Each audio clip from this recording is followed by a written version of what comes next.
नमस्कार दोस्तों, राधे राधे, जय श्री कृष्णा। मैं मोमिता स्वागत करती हूँ आप सबको मेरे यूट्यूब चैनल नॉलेज मोमिता में। दोस्तों, कैसे हो आप सब? उम्मीद करती हूँ आप सभी बहुत ही अच्छे होंगे।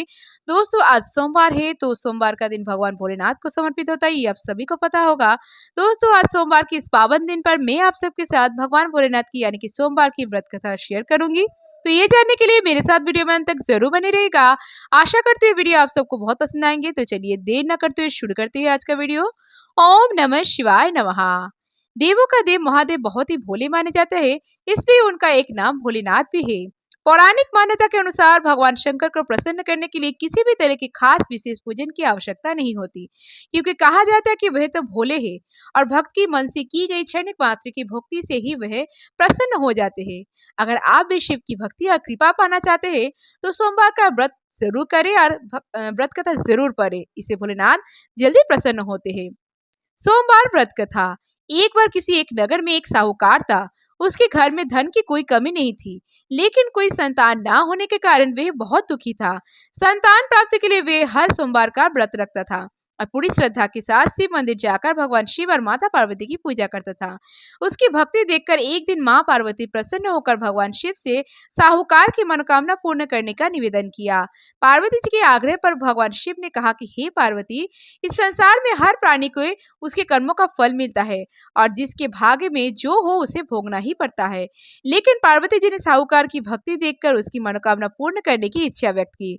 माता पार्वती के आग्रह पर शिव जी ने साहूकार को पुत्र प्राप्ति का वरदान दे दिया, लेकिन उन्होंने बताया कि ये बालक 12 वर्ष तक ही जीवित रहेगा। माता पार्वती और भगवान शिव की बातचीत को सुनकर साहूकार सुन रहा था और इसीलिए उसे ना तो इस बात की खुशी थी और ना ही दुख। वह पहले की भांति शिव जी की पूजा करता रहा। कुछ समय के बाद साहूकार की पत्नी ने एक पुत्र को जन्म दिया। जब वह बालक 11 वर्ष का हुआ तो उसे पढ़ने के लिए काशी भेज दिया गया। साहूकार ने पुत्र के मामा को बुलाकर उसे बहुत सारा धन देते हुए कहा कि तुम इस बालक को काशी विद्या प्राप्ति के लिए ले जाओ। तुम लोग रास्ते में यज्ञ कराते जाना और ब्राह्मणों को भोजन दक्षिणा देते हुए जाना। दोनों मामा भांजे इसी तरह यज्ञ कराते और ब्राह्मणों को दान दक्षिणा देते काशी नगरी निकल पड़े। इस दौरान रात में एक नगर पड़ा जहां नगर के राजा की कन्या का विवाह था, लेकिन जिस राजकुमार से उसका विवाह होने वाला था वह एक आंख से काना था। राजकुमार के पिता ने अपने पुत्र के काना होने की बात को छुपाने के लिए सोचा, क्यों न उसने साहूकार के पुत्र को दूल्हा बनाकर राजकुमारी से विवाह करा दूं। विवाह के बाद उसको धन देकर विदा कर दूंगा और राजकुमारी को अपने नगर ले जाऊंगा।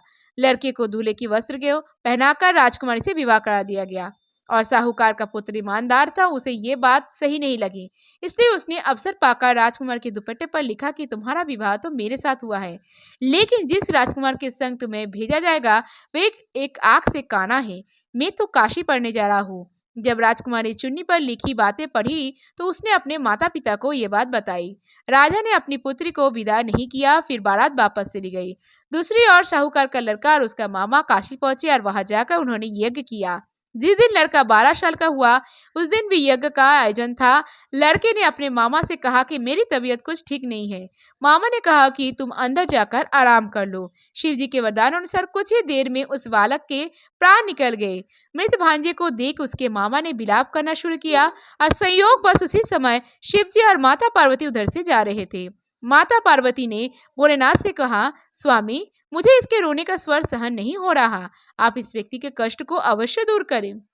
जब शिव जी मृत बालक के समीप गए तो वह बोले कि ये वही उसी साहूकार का पुत्र है जिसे मैंने 12 वर्ष की आयु का वरदान दिया था।